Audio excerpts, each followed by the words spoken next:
আপনারা বলেন যে আহমদুল্লাহ সাহেব খুব শিক্ষিত, মাদ্রাসা বোর্ডের কোনো সার্টিফিকেটই তার নাই। যাকে নিয়ে এত গর্ব করেন তাকে বললেন কামিল পাশে সার্টিফিকেট দেখাইতো। আজকে তাই বলে শায়েখ আহমদুল্লাহর পড়াশোনা নাই, কারণ কি বলতেছে তার দাখিলের সার্টিফিকেট নাই, আলেম ফাজিল কামিল পড়ার সার্টিফিকেট নাই, অতএব সে পড়াশোনা করেনি, তার কোনো জ্ঞান নাই। ওরে জাহেল, ওরে মূর্খ, যেই ব্যক্তি কওমি মাদ্রাসায় পড়াশোনা করেছে ও কি দাখিল ফাজিল আলিম কামিলের সার্টিফিকেট দেখাতে পারবে? কতক্ষণ পারবে? যে ব্যক্তি ঢাকা ভার্সিটিতে পড়াশোনা করেছে ওকে যদি বলেন বগুড়া আজিজুল হক কলেজের সার্টিফিকেট দেখাও, ও দেখাতে পারবে? ও তো পড়ছে ঢাকা বিশ্ববিদ্যালয়ে, তুমি সার্টিফিকেট চাচ্ছ আজিজুল হক কলেজের? এগুলো জাহিল আর মূর্খ ছাড়া কিছু হতে পারে না। শায়েখ আহমদুল্লাহ হুজুর তার জীবনী শুরু হয়েছে লক্ষ্মীপুরে। লক্ষ্মীপুরে নোয়াখালীর হাটিয়ায় পড়াশোনা করেছে। এই উপমহাদেশের অন্যতম শিক্ষাপীঠ হাটহাজারী মাদ্রাসায় পড়াশোনা করেছে। যশোর থেকে দাওরা হাদিস পাস করেছে, ইফতা করেছে, তিনি মুফতি হয়েছে। আজকে তার সাথে কথা বলা, সার্টিফিকেট দেখাও। সার্টিফিকেট হাজারো সার্টিফিকেট ধারী আছে, ঘুম পাড়তিছে, সার্টিফিকেটের চাইলে না বসার দাম নাই। তার কারণ সার্টিফিকেট থাকলেই বড় আলেম আর জ্ঞানী হওয়া যায় না। জ্ঞান এবং আলেম হলো আল্লাহ প্রদত্ত। সরে বলেন কি প্রদত্ত? তুমিও কামিল পাস করেছো, কামিল পাস করে কি লাভ? তুমি মাইক পাইলেই তো কোরআনের মাহফিলে যেয়ে নাচানাচি করো। কথা কর না কে? সম্মানিত উপস্থিত হাজিরিন, আমরা গত 2-3 জুমা যাবত আলোচনা শুনছিলাম আমাদের জাতির পিতা হযরত ইব্রাহিম আলাইহিস সালামের পুরো জীবনী সম্পর্কে এবং তার জীবনের ইমানের পরীক্ষা সম্পর্কে। হযরত ইব্রাহিম আলাইহিস সালামের দেশ ছিল বাবেল দেশে। তিনি চলে গেলেন সেখান থেকে ফিলিস্তিনে এবং মাঝখানে হারান নামক দেশের মধ্যে যাওয়ার পরে তিনি বিবাহ করলেন প্রথম স্ত্রী, তার নাম কি? হাজেরা। কেন? বিশ্ব সুন্দরী বিবি সারা আলাইহিস সালাম। এবং এই বিবি সারাকে বিয়ে করার পরে হযরত ইব্রাহিম আলাইহিস সালাম তার স্ত্রীকে নিয়ে যখন ফিলিস্তিনের দিকে ফিরছিলেন তখন তার স্ত্রীকে নিয়ে যেই দেশে বিপদে পড়লেন সেই দেশের নাম কি? ভুলে গেলেন নাকি আপনারা? মিশর। জোরে বলেন, নাম কি? মিশর। তার বিশ্ব সুন্দরী স্ত্রীটাকে হযরত ইব্রাহিম আলাইহিস সালাম সিন্ধুকের মধ্যে উঠাইয়া নিয়ে যাচ্ছিলেন। কিন্তু মিশর দেশের এলাকার মধ্যে যাওয়ার পরে ওই মিশর দেশের নিরাপত্তা রক্ষী কর্মীরা সিন্ধুটাকে আটক করে সারাকে উদ্ধার করার পরে ইব্রাহিম আলাইহিস সালাম এবং সারাকে গ্রেফতার করে ফেরাউনের রাজপ্রাসাদে নিয়ে গেল। এই পর্যন্ত আলোচনা করেছিলাম, মনে আছে তো আপনাদের?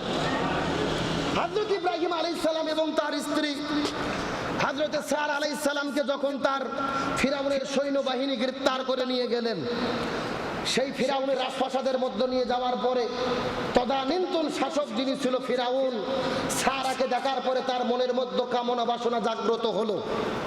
বিবি সারার সঙ্গে তিনি মিলামেশা করবেন, জিনা ব্যভিচারে লিপ্ত হবেন, তার সঙ্গে মনের লালসা তিনি পূর্ণ করবেন। ফিরাউন হুকুম দিল ইব্রাহিমকে গ্রেফতার করে জেলে বন্দী করো, আর সারাকে সুন্দর করে গোসল করে দিয়ে পবিত্র করে সাজগোজ করে নিয়ে আসো, আমার কাছে একটা ঘর ফুল দিয়ে সাজসজ্জিত করো, বাসর ঘর সাজায় সারাকে নিয়ে এসো, আমি তার সঙ্গে মনের কামনা বাসনা পূর্ণ করতে চাই। জোরে বলেন নাউজুবিল্লাহ। আল্লাহর পয়গম্বর হযরত ইব্রাহিম আলাইহিস সালাম আমাদের জাতির পিতা, তার স্ত্রী বিবি সারা, তার সঙ্গে ফিরাউন জিনা ব্যভিচার করতে চায়। আপনাদের কি মনে হয় করতে পারবে? ইমানদার সতী সাধবী নারীদের কে হেফাজত করবে? যখন ফিরাউন ঘোষণা দিল তোমরা নিয়ে আসো সারাকে সুন্দরী করে সাজিয়ে, হযরত সারা আলাইহিস সালামকে সুন্দরী করে সাজিয়ে আনার পরে ফিরাউন যখন তার কাছে গেলেন তখন বিবি সারা আলাইহিস সালাম ফিরাউনকে বললেন, হে বাদশা, তুমি তো চাইলে আমার সঙ্গে মনের বাসনা পূর্ণ করতে পারবে, আমার সঙ্গে খারাপ কাজ করতে পারবে, তবে তোমার কাছে আমার প্রার্থনা তুমি কোনো কিছু করার আগে আমাকে একটু সুযোগ দাও, আমি ওযু করে পবিত্র হয়ে 2 রাকাত নামাজ আদায় করতে চাই। চিৎকার করে বলেন আল্লাহু আকবার। আমার প্রিয় বন্ধুগণ, মুসলমান ভাইরা, গভীর মনোযোগ। ইমানদার বান্দা যারা হবে, ইমানদার যারা হবে, আল্লাহর খাঁটি মুসলমান যারা হবে, বিপদের মধ্যে পড়লে সেজদা দেবে কাকে? আরো জোরে বলেন। তার কারণ আমরা মনে প্রাণে জানি ইমানদার মুসলমানরা বিপদের মধ্যে পড়লে এই দুনিয়ার ভেতরে কোন নেতা খেতার সাহায্য পাওয়ার আগে, এই দুনিয়ার মধ্যে কোন আত্মীয় স্বজনের সাহায্য পাওয়ার আগে ইমানদার মুসলমান বলে বিশ্বাস করি আমাদের বিপদের ভেতরে একজন সাহায্য করতে পারে। চিৎকার করে বলেন তো তিনি কে? আরো জোরে বলেন। হযরত বিবি সারা আলাইহিস সালাম ফিরাউনকে ডাক দিয়ে বলে, আমাকে একটু 2 রাকাত নামাজ পড়ার সুযোগ দিয়ে দাও। এই কথা বলার পরে ফিরাউন যখন তাকে সুযোগ দিয়ে দিল, হযরত বিবি সারা আলাইহিস সালাম ওযু করে পবিত্র হওয়ার পরে 2 রাকাত নামাজ আদায় করার পরে পবিত্রতা অর্জন করার পরে আল্লাহর কাছে ফরিয়াদ করে বলেন, আল্লাহ, আমি হলাম আপনার পয়গম্বর হযরত ইব্রাহিম আলাইহিস সালামের স্ত্রী, আমার যেন চরিত্রের কোনো ক্ষতি এই ফিরাউন করতে না পারে। আমার চরিত্রের মধ্যে যদি কোনো লালিমা লেগে যায়, তামাম পৃথিবীর মুসলমানেরা ইতিহাসটা জেনে যাবে। আমি আমার এই মুখটাকে দুনিয়ার মধ্যে কাউকে দেখাতে পারবো না। ওগো মাবুদ আল্লাহ, আপনি ছাড়া এই রাজপ্রাসাদের ভেতরে আমাকে সাহায্য করার মতো তো কেউ নাই, আল্লাহ তুমি হেফাজত করো।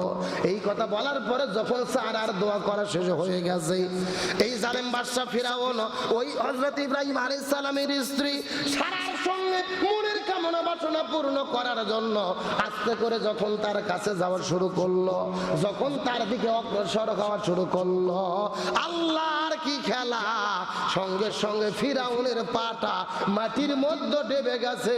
ওই পাটা মাটির ভেতর থেকে আর উঠতে পারে না। চিৎকার করে বলেন না আল্লাহু আকবার। কার খেলা? আরো জোরে বলেন। এই জন্য আল্লাহ রাব্বুল আলামিন বলেন, ওয়া মাকারু ওয়া মাকারাল্লাহ আল্লাহু খায়রুল মাকিরিন।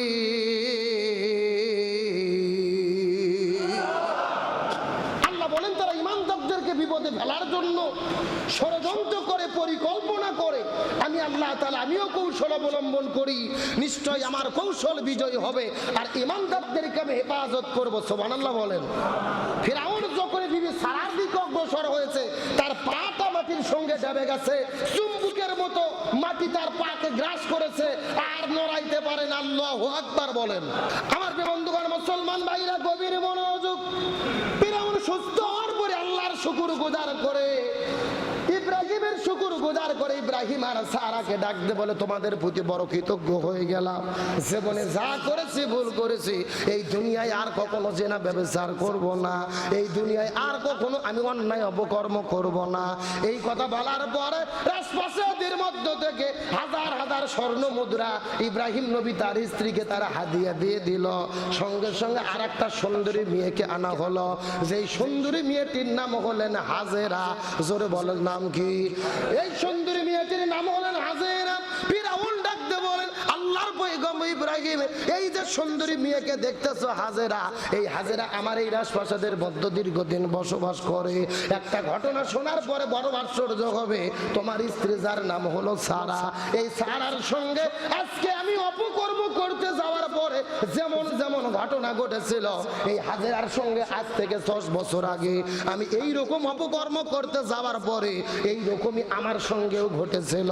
তোমার স্ত্রীর সঙ্গে আজকে সেই রকম আমি অপকর্ম করতে গেলে আমার পাটা মাটির মধ্যে ডেবে গেল, হাতটা অবশ হয়ে গেল, চোখটা অন্ধ হয়ে গেল। এইরকমই হাজেরার সঙ্গে অপকর্ম করতে চেয়েছিলাম, এইরকমই দুর্ঘটনা আমার সঙ্গে ঘটেছিল। আমি সেদিন থেকে হাজেরাকে সংরক্ষণ করে আমার আশপাশের মধ্যে জায়গা দিয়েছি। আমি তাকে লালন পালন করে বড় করেছি, মনে করেছিলাম যোগ্য যদি কোনো পাত্র পাই তার হাতে এই সুন্দরী হাজেরাকে সমর্পণ করব। আল্লাহর পয়গম্বর ইব্রাহিম, আপনি যদি রাজি থাকেন, আমার এই হাজেরা নামক সুন্দরী মেয়েটাকে, যাকে মেয়ে হিসেবে লালন পালন করেছি, আপনার হাতের ভেতরে আমি আজকে সমর্থন করতে চাই। চিৎকার করে বলেন না সুবহানাল্লাহ।